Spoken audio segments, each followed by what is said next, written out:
नमस्कार मित्रों, स्वागत है आप सभी का एग्री ज्ञानपीठ एकेडमी में। और आज हम बीएससी एग्रीकल्चर जो सेकेंड सेमेस्टर का जो फंडामेंटल ऑफ प्लांट बायोटेक्नोलॉजी जो सीरीज चल रही थी उसी को कंटिन्यू करते हुए हम आगे बढ़ रहे हैं। और हमने काफ़ी सिलेबस ख़त्म कर लिया था। अब आपके कम ही वीडियो बचे हुए हैं, उनको देख लीजिएगा, पूरा सिलेबस ओरिएंटेड है। और यहाँ से थोड़ा बहुत सिलेबस प्रोटीन्स और क्लासिफिकेशन ये सारी चीज़ें हो चुकी थी। आज कुछ क्वेश्चन अमीनो एसिड से बचे हैं, कुछ important function structure amino acid के क्या है। ठीक है, तो सिलेबस को हिंदी में इंग्लिश में समझ लीजिएगा, बाकी जो है हिंदी में मैं आपको सारे क्वेश्चन करा दूंगा। ठीक है, और जो भी इंपॉर्टेंट क्वेश्चन है एक भी क्वेश्चन नहीं छोड़ेंगे। मेरा लक्ष्य है कि एक भी क्वेश्चन बाहर नहीं जाना। तो बिना समय लगा समय गवाए शुरू करते हैं मित्रों।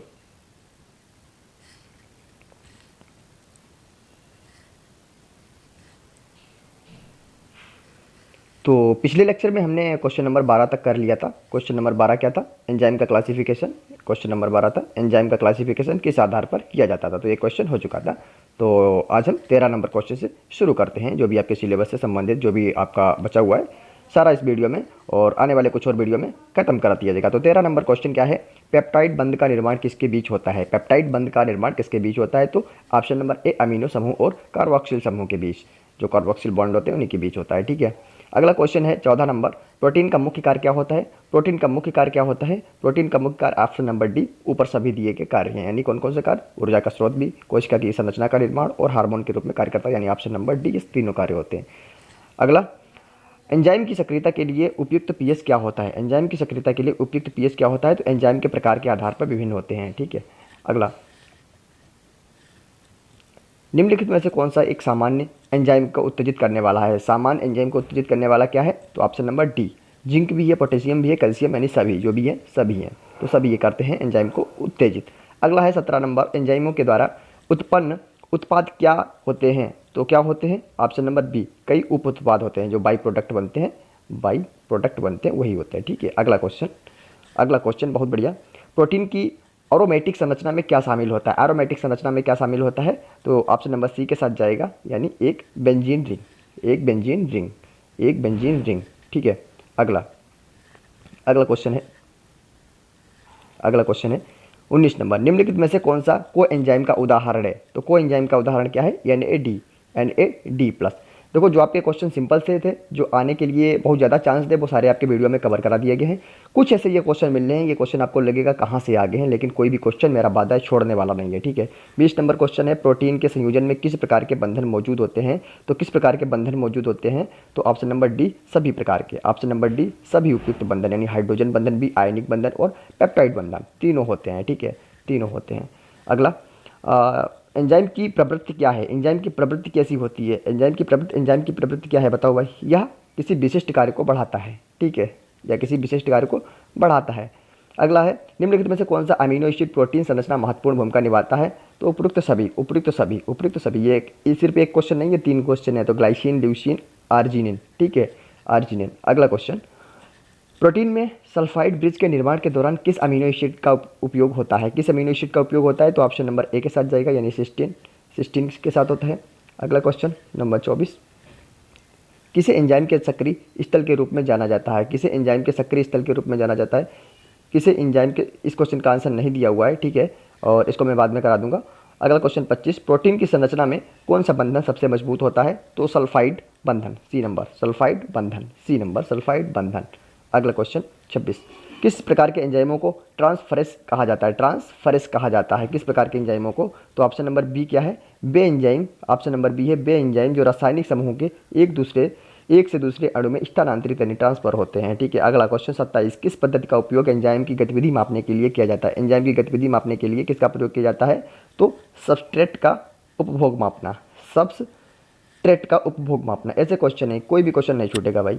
अगला क्वेश्चन, सही एंजाइम क्रियावली के लिए कौन सा कारक महत्वपूर्ण है? तो ऑप्शन नंबर बी क्या है? पीएच और टेम्परेचर, पीएच और तापमान, पीएच और तापमान। ये थोड़े क्वेश्चन टफ लग रहे होंगे, लेकिन ये टफ नहीं है, ये भविष्य में आपको बहुत काम देंगे।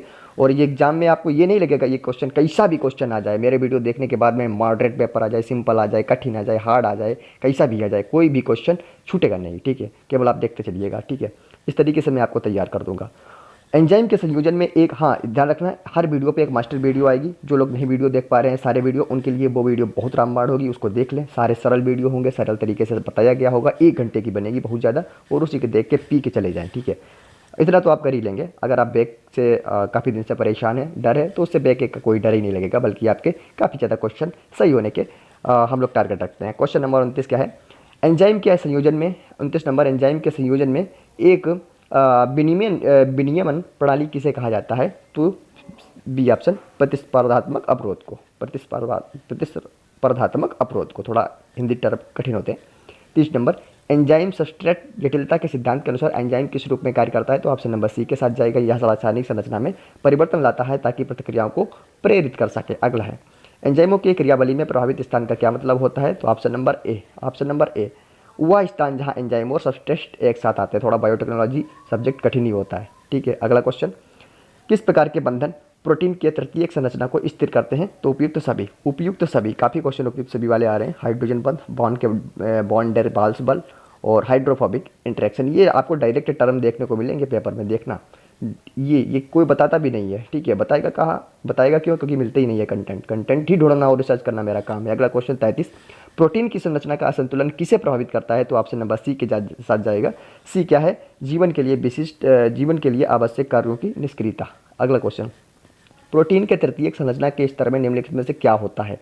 तो क्या होता है? ऑप्शन नंबर ए, ए क्या है? Binding sites. क्या होता है? Binding sites, binding sites. अगला, ये सारे टर्म आपको समझा दिए जाएंगे, डोंट वरी। आधुनिक एंजाइमों के वर्गीकरण में हाइड्रोलास एंजाइम क्या करते हैं? हाइड्रोलास एंजाइम क्या करते हैं? तो ऑप्शन नंबर बी क्या है? जल का योगदान करके रासायनिक बंधनों को तोड़ते हैं। अगला क्वेश्चन, अगला क्वेश्चन, अगला क्वेश्चन, किसे एंजाइम किसे को एंजाइम कहा जाता है? को एंजाइम किसे कहते हैं? काफ़ी टर्म आपने सुना होगा। को एंजाइम किसे कहते हैं? एक प्रोटीन, गैर प्रोटीन जो अणु जो एंजाइम की जो गतिरोध होता है उसको बढ़ा देता है, वो को एंजाइम होता है। अगला क्वेश्चन, निम्नलिखित में से कौन सा प्रोटीन को प्रेरित करने के लिए आवश्यक होता है? तो ऑप्शन नंबर सी के साथ जाएगा। ऑप्शन नंबर सी है एंजाइम के जो सक्रिय स्तर रहते हैं, ठीक है। अगला, स्माइली का एक उदाहरण क्या होता है? स्माइली, स्माइली का एक उदाहरण क्या है? तो स्माइली का एक उदाहरण है ऑप्शन नंबर बी, एंजाइम के सक्रिय स्थल में समायोजन का सिद्धांत, ठीक है। अगला, प्रोटीन के 3D संरचना को निर्धारित करने के लिए किस तकनीक का उपयोग किया जाता है? 3D संरचना को, काफ़ी ज़्यादा आजकल 3D पॉपुलर है, तो सभी का, एक्सरे, क्रिस्टलोग्राफी का भी, आणविक अनुकरण का भी, NMR यानी न्यूक्लियर मैग्नेटिक रेजोनेंस का भी उपयोग होता है। अगला क्वेश्चन क्या है? प्रोटीन के बेल्डेड एलिप्स का अध्ययन किस विज्ञान शाखा ने, मतलब किस विज्ञान शाखा से किया जाता है? तो किस विज्ञान शाखा से किया जाता है? जाहिर सी बात है, आप क्या पढ़ रहे हो? बायोकेमिस्ट्री, ठीक है, बायोकेमिस्ट्री, और कठिन भी है। अगला है, प्रोटीन संरचना में एक सामान्य तत्व जो महत्वपूर्ण होता है वह क्या होता है? तो ऑप्शन नंबर डी है, अमीनो एसिड के बीच जोड़ना, अमीनो एसिड के जो बीच होते हैं उनको जोड़ना, ठीक है। अगला क्या है? प्रोटीन के कार्बनिक कार्य में निम्नलिखित में से कौन सा शामिल है? तो सी, इसमें ऑप्शन नंबर, देखिएगा इसमें दो ऑप्शन आपके नहीं दिए हुए हैं, बाकी ये दोनों ऑप्शन सही हैं आपके। रासायनिक पाउडर बनाएंगे जैविक तत्वों को समायोजित करने के लिए, ऐसे आमतौर पर पॉजिटिव मार के इनको सही मार देना, ये क्वेश्चन सही निकल जाते हैं, ठीक है। और एंजाइम की गतिविधि को कैसे मापा जाता है? तो कैसे मापा जाता है एंजाइम की गतिविधि को? तो सी ऑप्शन, सबस्ट्रेट का उपभोग या उत्पाद का उत्पादन। ऐसे आप विकल्प फिट आपके दिमाग में हो जाएंगे, और जब आप एग्जाम हॉल में बैठेंगे तो आप पढ़ेंगे कि हमने सबस्ट्रेट नाम का कुछ सुना था, ऐसा वर्ड सुना था, काफ़ी बार आ रहा था, तो वही आप आँख मीच के मारना, क्योंकि भाई ये सब आपके सिलेबस के की टर्म है। आपको अगर आपने वीडियो के जो शब्द हैं वही सुने हुए हैं तो आप काफ़ी ज़्यादा अच्छा परफॉर्मेंस करेंगे। एक बार एग्जाम देके तुरंत हमारे वीडियो पर अप्लाई करिएगा भाई, कैसा लगा आपको, और मैंने जो बताया था, जो किया था, जो वादा किया था, क्या वो निभा पाए कि नहीं निभा पाए, आप खुद ही बताना, ठीक है। अगला क्वेश्चन 44, प्रोटीन के तृतीयक संरचना को बनाए रखने में किस प्रकार के बंधन महत्वपूर्ण होते हैं? तो किस प्रकार के बंधन महत्वपूर्ण होते हैं? तो ऑप्शन नंबर डी के साथ जाएगा, हाइड्रोजन आयन बंध और सल्फाइड बंध, ठीक, ये भी रिपीट है, थोड़ा सल्फाइड बंध को ध्यान रखना। अगला क्वेश्चन, एंजाइमों के कार्य में अवरोधक के रूप में कौन सा तत्व कार्य करता है? अवरोधक के रूप में कार्य करता है कुछ विशेष रासायनिक पदार्थ जो अवरोधक के रूप में कार्य करते हैं। अगला है, किस प्रकार के एंजाइमों को हाइड्रोलास कहा जाता है? तो सी ऑप्शन के साथ जाएगा, वे जो जल के जोड़ के साथ बंधन को जोड़ते हैं, तोड़ते हैं। अगला है, को एंजाइम का कार्य क्या होता है? को एंजाइम का कार्य होता है, ए ऑप्शन जाएगा, एंजाइम के सक्रिय स्थल पर रासायनिक प्रतिक्रिया को जो केमिकल फीडबैक होता है उसको इंक्रीज करना, उसको बढ़ा देना। अगला क्वेश्चन 48 नंबर है कि एंजाइम की सक्रियता को नियंत्रित करने के लिए कौन सी विधि जो है वो प्रमुख है? तो पीएच में परिवर्तन करना होता है, पीएच मान में परिवर्तन। कमेंट बॉक्स में बताओ पीएच का फुल फॉर्म क्या होता है।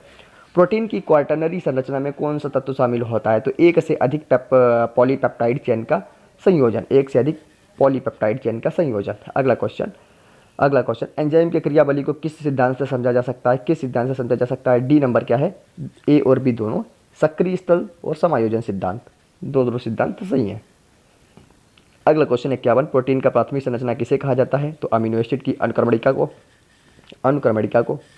52 नंबर क्वेश्चन, एंजाइम सक्रिय स्थल में कौन सा बंधन कार्य करता है? वो सभी कार्य करते हैं, हाइड्रोजन आयनिक और वान डेर वाल्स। देखो आपने काफ़ी ज़्यादा ये सुने हैं, आपके दिमाग में पूरी तरीके से सब कॉन्शियस माइंड में बैठ जाएंगे, आपको डरने की कोई ज़रूरत नहीं, कितना भी कठिन सब्जेक्ट हो जाए, ठीक है। और अगला क्वेश्चन, प्रोटीन के स्तरों की संख्या को निम्नलिखित में से किस तरह से दर्शाया जाता है? तो सभी तरह से दर्शाया जाता है। तो कौन कौन से तरह हैं भाई, ये देख लो। तो प्राथमिक, तृतीयक और क्वाटरनरी स्तर, ठीक है। प्राथमिक, तृतीयक, इसमें द्वितीयक नहीं दिया हुआ है, ध्यान देना। अगला क्वेश्चन क्या है? अगला क्वेश्चन है भाई, एंजाइम के कार्य में सबसे अधिक प्रभाव किस कारक से होता है? तो डी है, यानी सभी कारक से होता है। कौन कौन है? टेम्परेचर है, पीएच है, एंजाइम की सांद्रता। अगला क्वेश्चन है 55 नंबर, इस्माइली सिद्धांत के अनुसार एंजाइम के सक्रिय स्थल में क्या होता है? आपने ये पहली बार सुना होगा इस्माइली सिद्धांत, ये सब आपके सिलेबस में है, अगर ज़्यादा डीप में बनेगा तो यही पूछेगा, ठीक है। तो हर तरीके से साम दाम दंड भेद से तैयार होकर जाना है और एग्जाम से अच्छी तरीके से फाइट करना है दोस्तों। ऑप्शन नंबर डी जाएगा 55 का।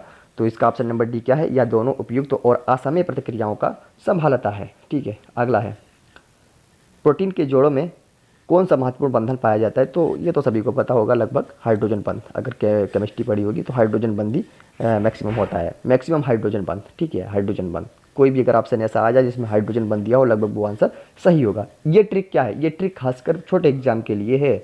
अब ये नहीं कि पीसीएस लेवल पे आप ऐसा कर रहे हो, ऐसा करते ही नहीं है, ठीक है। वहाँ जो आता है वही क्वेश्चन गलत होते हैं। अगला 57 नंबर क्या है? किस एंजाइम के पास सबस्ट्रेट के लिए उच्चतम विशिष्टता होती है? तो क्वेश्चन नंबर 57 का ऑप्शन नंबर ए के साथ जाएगा, एसिटिल को डिहाइड्रोजनेज। अगला क्वेश्चन क्या है? निम्नलिखित में से कौन सी एंजाइमों की भूमिका होती है? ऑप्शन नंबर डी के साथ जाएगा, ऑक्सीकरण और संश्लेषण भी, जैविक प्रतिक्रियाओं का तेजी से संचालन, रासायनिक बंधनों की मदद से उत्प्रेरक बनना, ये भी है। अगला क्वेश्चन क्या है भाई? प्रोटीन की संरचना में सबसे अधिक पाई जाने वाली बर्फ का कौन सा प्रकार होता है? तो हाइड्रोजन बर्फ होती है, हाइड्रोजन बर्फ होती है। कौन सी बर्फ? हाइड्रोजन बर्फ होती है। अगला क्वेश्चन नंबर 60 है, अमीनो एसिड का सबसे महत्वपूर्ण कार्य क्या होता है? सबसे महत्वपूर्ण कार्य होता है ऑप्शन नंबर ए, यानी प्रोटीन संश्लेषण में योगदान। किसमें भाई? प्रोटीन संश्लेषण में प्रोटीन संश्लेषण में योगदान, ये ऑप्शन नंबर ए। अगला क्वेश्चन देखो, ये क्वेश्चन आपके खत्म हो चुके हैं और अब आपके जो अगला सिलेबस है, जो 70 MCQs बनाए हुए हैं सिलेबस के नेक्स्ट पार्ट से, और देखिएगा कितनी बारीकी से हम लोग सिलेबस को कवर कर रहे हैं। तो नेक्स्ट वीडियो में हम ये 70 क्वेश्चन इंपॉर्टेंट जो किससे संबंधित होंगे, जो आपके एंजाइम्स वगैरह बच्चे थे और जो न्यूक्लिक एसिड है, न्यूक्लियोटाइड्स थे, उनका क्लासिफिकेशन कैसा क्या है, उनका इंपॉर्टेंस क्या है, उनका भूमिका क्या है, ये सारे क्वेश्चन 70 क्वेश्चन के द्वारा करा देंगे। और कल आपका जो सिलेबस होगा, कल का जब वीडियो हो जाएगा तब आपका सिलेबस 84% से ज़्यादा हो गया होगा, 84% से, और हम लगभग 95% तक ऐसे वीडियो से कवर कर लेंगे आपका सिलेबस। बाकी जो 5% बचता है, एक वीडियो शानदार लाएंगे, उससे कवर हो जाएगा। उसमें कैसे तुक्का लगाना है, बायोकेमिस्ट्री में देखो हर सब्जेक्ट में तुक्का लगाने की क्रिया अलग होती है, ठीक है।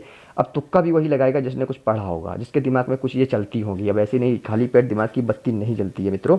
तो फिर मिलता हूँ किसी नेक्स्ट वीडियो के साथ, और तब तक के लिए मुस्कुराते रहिए और अपना ख्याल रखिएगा और अच्छे से पढ़ाई करते रहिएगा।